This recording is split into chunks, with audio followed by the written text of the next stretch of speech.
Marx believes that the transition from feudalism to capitalism is a progressive one. He thinks this is a progress, that this is a good moment in history on balance, that it is better than the feudal order, that it is a progressive, a step towards a better future.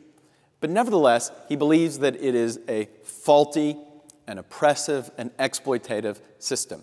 He believes that bourgeois freedom, the Declaration of Natural Rights, the guarantee of equal liberty to all, which is so different from the feudal society of hierarchy, he believes that this is progressive, but he also believes that it is a cloak, that it is a disguise for new forms of oppression, for class oppression, that allows the bourgeois, the people with means of production, to exploit the laborers, the proletariats, who live only off their wages.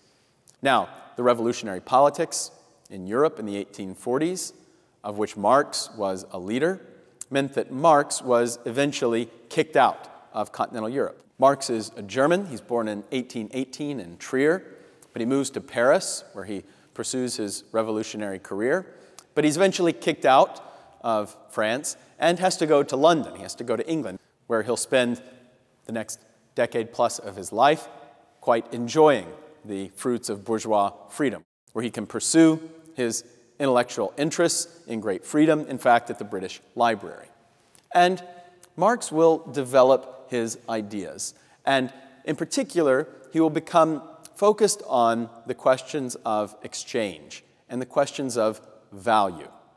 Marx will come to occupy himself over the last parts of his career with this central problem that goes back through Adam Smith and his concern with money and prices and values, a set of questions that goes back to Aristotle, that Marx will now ask in the context of the 19th century. And Marx's fundamental question is this: how can we know an exchange is just? In particular, how can we know that a wage is just? How can we know that the amount of money that's paid for someone's labor is just? And to answer this question, he draws upon an idea that's already there in Adam Smith. So when you think about what Marx is doing, imagine that he's drawing on certain ideas that go back to Aristotle. And in fact, he's translating these in a powerful way into the context of the 19th century, in looking for a just exchange, but placing no weight on the idea of a voluntary exchange. And for Marx, this is fundamental. It's tied up with his deep critique of bourgeois freedom, which he sees as a disguise for power relationships. Because Marx wants to say, how can that matter, that kind of freedom of contract, that kind of voluntary agreement?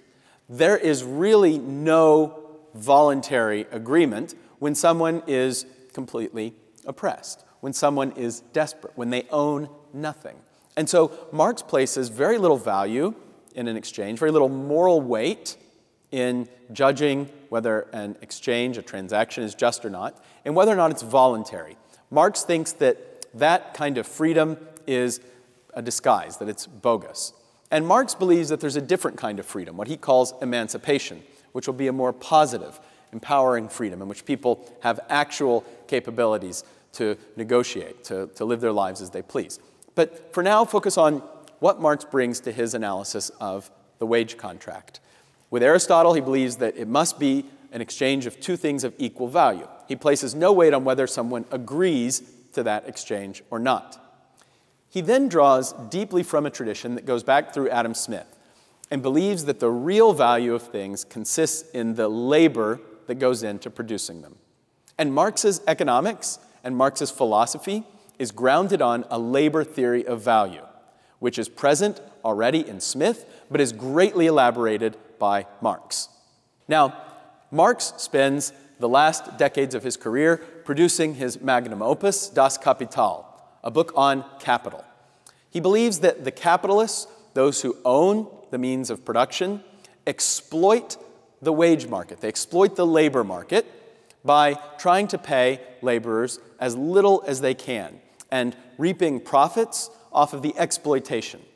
And so to prove this, Marx has to prove that a price is unjust.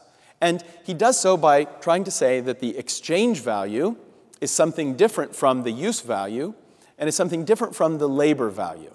And through a very complex and frankly convoluted analysis, Marx argues that the labor value is what really makes the value of a commodity, but that the capitalists, through exchange, are able to extract unjust profits from the sale of commodities and pay the proletariat an unjust low wage that they have to agree to out of human desperation. And so Marx sees the market as inherently exploitative. And so he sees this society that's grown up. And it's an analysis that's in many ways parallel to that of Henry Sumner Maine in his argument from status to contract, that the process of modernization is the gradual triumph of contract relationships, that the modern world, the capitalist, industrialized world, is shot through, is pervaded with contractual arrangements.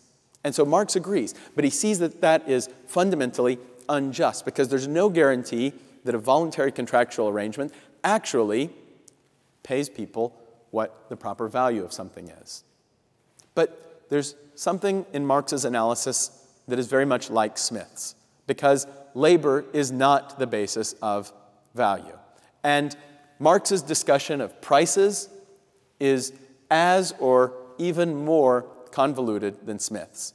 And so it leaves Marx's economic theory in a state of disarray, but also his philosophical theory. Because if he can't prove that a price is unjust, that somehow the price, the exchange value at which something is traded for, like labor in a wage contract, is unjust, then he has failed to show that it's necessarily exploitative.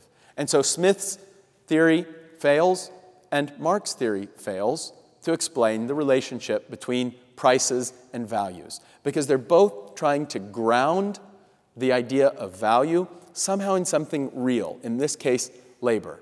But it's an effort that was, from its foundations, destined to fail.